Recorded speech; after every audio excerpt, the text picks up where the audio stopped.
అపరిష్కృత అంశాలపై కేబినెట్లో చర్చిస్తారు. ఆగస్టు 15లోగా రైతుల రుణమాఫీ ఇప్పటికే ఆదేశాలు ఇచ్చిన సీఎం రుణమాఫీకి నిధుల సమీకరణపై చర్చిస్తారు. అంతేకాకుండా ధాన్యం కొనుగోళ్లు పురోగతి, ఖరీఫ్ పంటల ప్రణాళికలపై చర్చిస్తారు. మేడిగడ్డ, అన్నారం బ్యారేజీలపై ఎన్డీఎస్ఏ మధ్యంతర నివేదిక, అందులోని సిఫారసులు, తదుపరి కార్యాచరణపై కేబినెట్లో చర్చిస్తారు.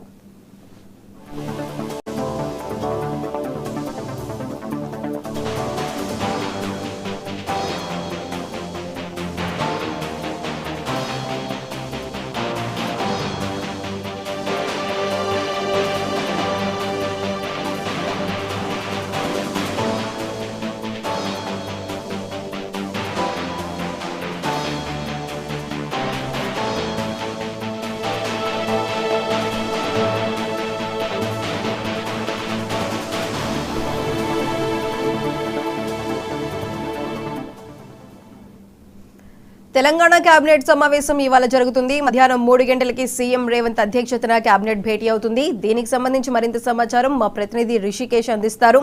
రిషికేష్, చెప్పండి. సుధా, ఈ రోజు తెలంగాణ రాష్ట్ర ప్రభుత్వానికి సంబంధించినటువంటి మంత్రివర్గం ఈ రోజు భేటీ కానుంది.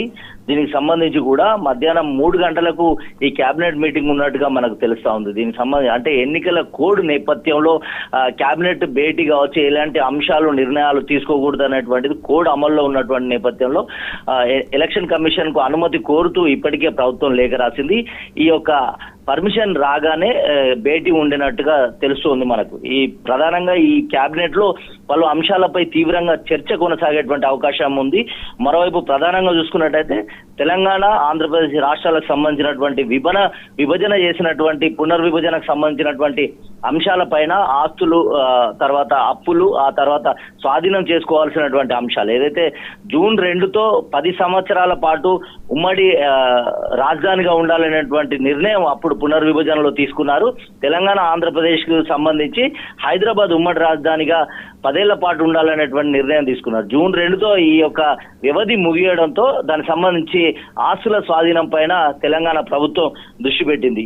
ఇది ప్రధానమైనటువంటి కేబినెట్ లో ప్రధానమైన అంశం కాగా, మరోవైపు ఇప్పటికే ఆగస్టు 15వ తేదీలోగా ఎట్టి పరిస్థితుల్లో తను రుణమాఫీ చేస్తానని సీఎం రేవంత్ రెడ్డి ప్రకటించిన నేపథ్యంలో దానికి సంబంధించినటువంటి విధి విధానాలు, ఏ రకమైనటువంటి విధి విధానాలు రూపొందించాలి, ఎలాంటి ఆదాయ వనరుల్ని సమకూర్చుకోవాలనే అంశం పైన దృష్టి సారించినట్టుగా తెలుస్తా ఉంది. రుణమాఫీ ఎలాగైనా చేయాలనేటువంటి అంశం పైన మంత్రివర్గం ఈ రోజు నిర్ణయం తీసుకునేటువంటి అవకాశాలు మనకు కనబడుతున్నాయి. అయితే దీనికి సంబంధించి రిజిస్ట్రేషన్ సంబంధించినటువంటి భూముల యొక్క వాస్తవ ధర, తర్వాత మార్కెట్ ధర వ్యత్యాసాన్ని పెంచేటువంటి ఒక యోచనలో ప్రభుత్వం ఉన్నట్టుగా మనకు తెలుస్తా ఉంది. ఈ యొక్క భేటీలో దీనికి సంబంధించినటువంటి పలు అంశాలు కూడా చర్చకు వచ్చేటువంటి అవకాశం ఉంది. అయితే ఎల్ఆర్ఎస్ తో పాటుగా స్టాంప్ డ్యూటీ కూడా పెంచుతారా, లేక ఓన్లీ భూములకు సంబంధించినటువంటి వ్యత్యాసాన్ని పెంచడం ద్వారా ఆదాయం ఏ రకంగా పెంచుకునేటువంటి అవకాశం ఉంటుంది, దీనిపైన ప్రజలు ఏ రకమైన స్పందన వస్తుంది అనేటువంటిది మరొక అంశం కాగా, ఆగస్టు 15లోగా రుణమాఫీ చేయాలనేటువంటి అంశాన్ని ఇప్పటికే ప్రకటించిన నేపథ్యంలో ఆదాయం పెంచుకునే మార్గాలను అంటే ప్రభుత్వం తీసుకునేటువంటి నేపథ్యంలో ఈ మంత్రివర్గంలో ఈ యొక్క అంశం చర్చకు రానట్టుగా మరోవైపు మనకు తెలుస్తా ఉంది. ముఖ్యంగా ఇప్పటికే యాసంగికి సంబంధించినటువంటి ధాన్యం కొనుగోళ్లు అంటే అకాల వర్షాల కారణం నేపథ్యంలో, ఇటు ఎన్నికల వాతావరణం నేపథ్యంలో జరుగుతున్న కొనుగోళ్ల పైన కూడా చర్చలు జరిపి రాబోయే వానాకాలం పంటకు ఖరీఫ్ సంబంధించినటువంటి రైతు భరోసాకు కావచ్చు, ఇంకా అంటే విత్తనాల సరఫరా సంబంధించినటువంటి అంశాలను కూడా ఇందులో చర్చకు వచ్చేటువంటి అవకాశం మనకు కనబడుతూ ఉంది. మరోవైపు మేడిగడ్డ, అన్నారం, సుందిల్ల ఈ 3 బ్యారేజీలకు సంబంధించి ఇప్పటికే వానాకాలం వస్తున్న నేపథ్యంలో అంటే నేషనల్ డ్యామ్ సేఫ్టీ అథారిటీ ఇప్పటికే మధ్యంతర నివేదిక ఇచ్చినట్టుగా ప్రభుత్వానికి తెలుస్తా ఉంది. మనకు చంద్రశేఖర్ అయ్యర్ నేతృత్వంలోని ఈ యొక్క నేషనల్ డ్యామ్ సేఫ్టీ అథారిటీ ఇచ్చినటువంటి మధ్యంతర నివేదికలో ఎలాగైనా వానాకాలం వచ్చే లోపే ఈ యొక్క మేడిగడ్డకు అంటే రిపేర్ చేయాలి, దీనికి సంబంధించినటువంటి పూర్తి స్థాయిలో ఇక్కడ ఉన్నటువంటి గేట్లను ఎత్తాలనే అంశాన్ని అందులో పొందుపరిచినట్టుగా మనకు తెలుస్తా ఉంది. అయితే అక్టోబర్ 21 గత సంవత్సరంలో అక్టోబర్ 21న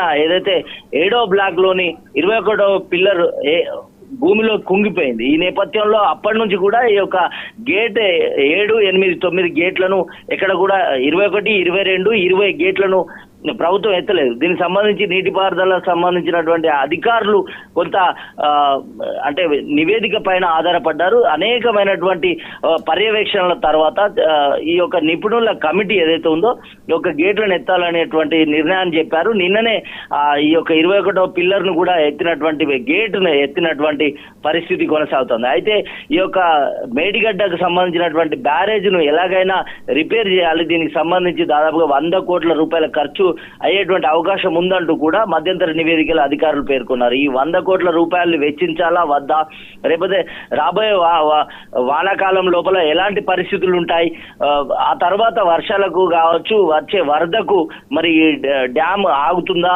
లేదా, ఈ 21వ పిల్లర్ పరిస్థితి ఏ రకంగా ఉండబోతుంది అనేటువంటిది ఒక అంశం కాగా, మరోవైపు అనుసంధానంగా ఉన్నటువంటి మేడిగడ్డ, అన్నారం, సుందిల్లా ఈ 3 బ్యారేజీలు కూడా ఇప్పటికే నీటి బుంగలు ఏర్పడుతూ కూడా ఇసుక మెడల్తోని ఇబ్బందులు ఎదుర్కొన్నటువంటి నేపథ్యంలో ఈ 2 బ్యారేజీల పైన కూడా పూర్తి స్థాయిలో దృష్టి సారించే అవకాశం ఉంది. ఈ 3 బ్యారేజీలకు సంబంధించినటువంటి నిర్మాణ లోపాలు, దానికి సంబంధించినటువంటి వ్యయం పైన ఎంతవరకు కేబినెట్ నిర్ణయం తీసుకుంటుంది అనేటువంటి అంశం కూడా తెరపైకి రానుంది. అంటే మొత్తంగా కూడా అనేకమైనటువంటి 5 అంశాలను ప్రధానంగా తీసుకొని ఈ యొక్క కేబినెట్ చర్చ తీవ్రంగా కొనసాగేటువంటి అవకాశం ఉంది. అయితే మధ్యాహ్నం 3 గంటలకు భేటీ అయ్యేటువంటి ఈ కేబినెట్ లో ఎలాంటి నిర్ణయాలు తీసుకుంటారు, సీఎం రేవంత్ రెడ్డి అధ్యక్షతన కొనసాగేటువంటి ఈ కేబినెట్ భేటీలో ఎలాంటి నిర్ణయాలు వెలువడనున్నాయనేటువంటిది తెలుస్తుంది. ఒకవైపు ఈసీకి సంబంధించినటువంటి పర్మిషన్ ఒక అంశం కాగా, తీసుకునేటువంటి నిర్ణయం సంబంధించి అంటే దాదాపుగా మార్చి 12 తర్వాత తొలిసారి అంటే ఇటీవల కాలంలో మార్చి 12లో కేబినెట్ భేటీ అయింది.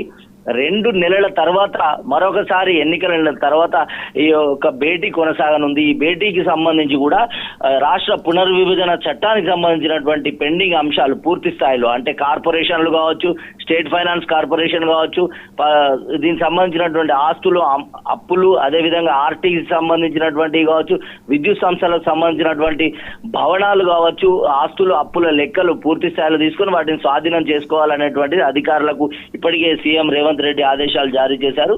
మరోవైపు ఆగస్టు 15వ తేదీలోగా ఎలాగైనా రుణమాఫీ చేస్తానని ఎన్నికల వాగ్దానంగా ఆయన పేర్కొన్నారు. ప్రతి దేవుని పేరుతో ఆయన ప్రమాణాలు కూడా చేసినటువంటి నేపథ్యంలో దాన్ని ఎలాగైనా హామీ నెరవేర్చాలనేటువంటి కృతనిశ్చయంతో ప్రభుత్వం ఉన్నట్టుగా తెలుస్తోంది. దీంతో కేబినెట్ లో రుణమాఫీ చేస్తే ప్రభుత్వంపై ఎంత భారం పడుతుంది, ఈ భారం పైన సంబంధించినటువంటి అంటే ఈ భారాన్ని తప్పించుకోవడానికి ఎలాంటి అంటే ఆదాయ మార్గాలను అన్వేషించాలనే దానిపైన సుదీర్ఘంగా చర్చ కొనసాగేటువంటి అవకాశం ఉంది. ప్రధానంగా భూములు, ఆస్తులకు సంబంధించి అంటే వ్యవసాయ భూములు, అదేవిధంగా వ్యవసాయేతర భూములు, వీటి యొక్క ఆస్తుల విలువ వాస్తవ ఉన్నటువంటి విలువకు మరియు మార్కెట్ విలువకు పొంతన లేకుండా ఉంది.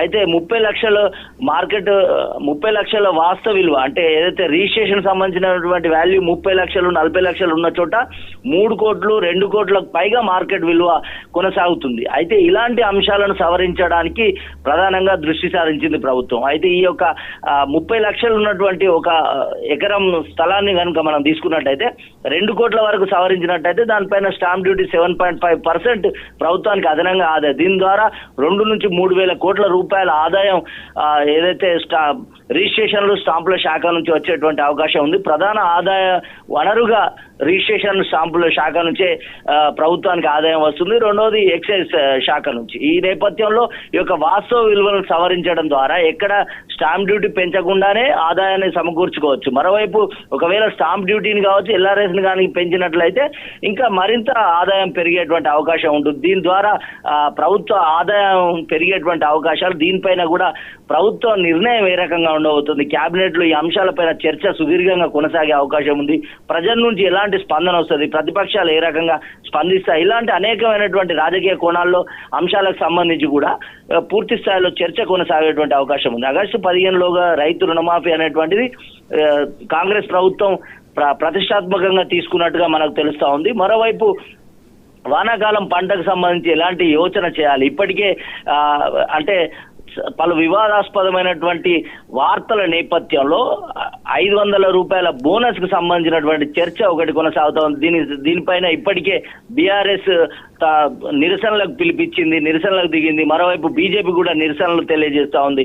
అయితే సన్న వడ్లకే 500 రూపాయల బోనస్ ఇస్తా అనేటువంటి ఒక ప్రకటన కాంగ్రెస్ ప్రభుత్వం చేస్తున్నట్టు కూడా విపక్షాలు మండిపడుతున్న నేపథ్యంలో రాబోయే వానాకాలం పంటకు మరి ఎలాంటి అంశాలు ప్రధానంగా తీసుకోవాలి, బోనస్ కి కావచ్చు, అదేవిధంగా రైతు భరోసాకు సంబంధించి ఎలాంటి అంశాలు తీసుకోవాలి, దానికి సంబంధించి కూడా చర్చించేటువంటి అవకాశం ఉంది. ప్రధానంగా మేడిగడ్డకు సంబంధించి సమయం చాలా తక్కువ ఉండడం వల్ల మేడిగడ్డ రిపేర్ కు సంబంధించి ఎట్టి పరిస్థితుల్లో వానాకాలం వచ్చే లోపే వర్షాలు ఎక్కువగా కురిసి వరద వచ్చే లోపే ఈ యొక్క మేడిగడ్డ బ్యారేజ్ రిపేర్ చేయాలి 100 కోట్లతో అనేటువంటిది ఏదైతే తీర్మానం మధ్యంతర నివేదిక డ్యామ్ సేఫ్టీ అథారిటీ ఇచ్చిందో దానిపైన సుదీర్ఘంగా చర్చ జరిపి మేడిగడ్డ అన్నారం సుందిల్ల బ్యారేజ్లకు సంబంధించినటువంటి రిపేర్ ను కూడా తీసుకునేటువంటి అవకాశం ఉంది. మధ్యాహ్నం 3 గంటలకు జరిగేటువంటి ఈ కేబినెట్ భేటీలో